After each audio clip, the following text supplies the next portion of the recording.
అలాగే ఈ హాలు కట్టినప్పుడు ఈ కింద కట్టిన తర్వాత ఈ పైన లేదు, అప్పుడు ఆయన తీసుకొచ్చి ఇక్కడ సన్మానం చేసి ఆ రోజుని కెక్కిరిసిన జనం ఎంతోమంది వచ్చారు.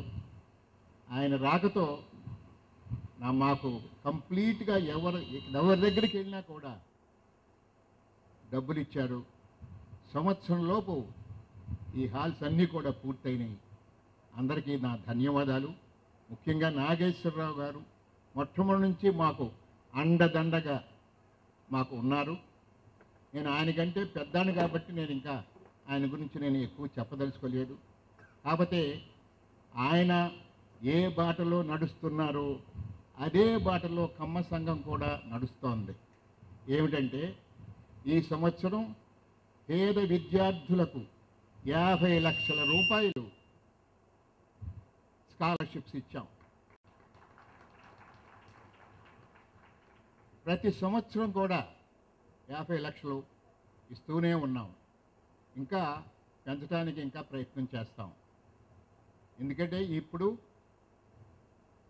అదే కాకుండా ట్రైనింగ్ సెంటర్స్ కూడా పెట్టాం. ఇక్కడ ఉచితంగా ఉద్యోగాలకు వెళ్ళాలంటే ఎలా మనం మాట్లాడాలి, ఇంగ్లీష్ ఎట్లా మాట్లాడాలి, ఎలా చేయాలి, మిగతా అన్నిటి కూడాను computers training free of cost మేము పెడుతున్నాం.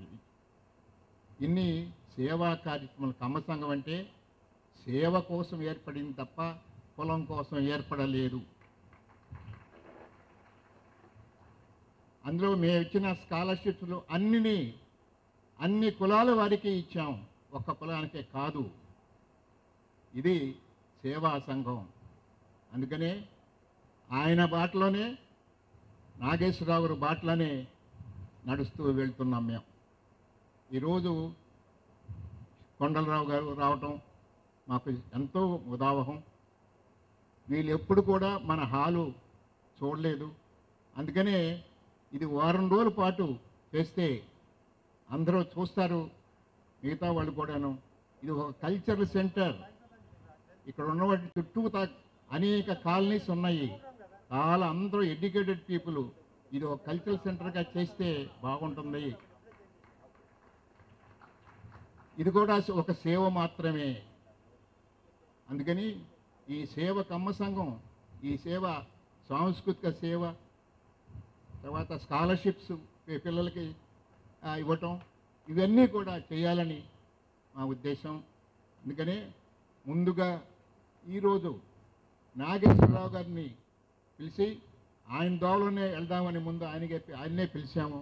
అందుకే ఆయన వచ్చారు. చాలా సంతోషం మనందరికీ. మీరందరూ వచ్చినందుకు గోపిచంద్ గారు కూడా సమయానికి వచ్చారు. చాలా థ్యాంక్స్ అబ్బాయి. ఎందుకంటే నేను గోపిచంద్ గారు మాకు మిత్రులు మేమంతా. అందుకనే మా అబ్బాయి లాంటి వాడు ఆయన. అందుకని నాకు ఆయన గుర్తొచ్చాడు. తర్వాత రామారావు గారు ఉన్నారు. ఆయన ఏ సినిమాలు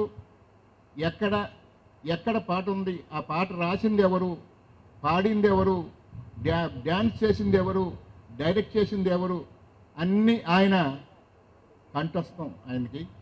అందుకనే ఆయనకి విశారద అని బిరుదు కూడా ఇచ్చారు. ఆయన కూడా ఈరోజు రావటం చాలా సంతోషం. అందులో మీరందరూ వచ్చినందుకు నాకు చాలా ఆనందంగా ఉంది.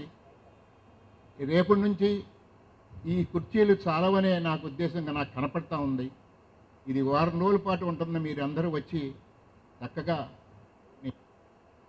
సక్సెస్ చేయాలని ఆశిస్తూ విరమిస్తున్నాను.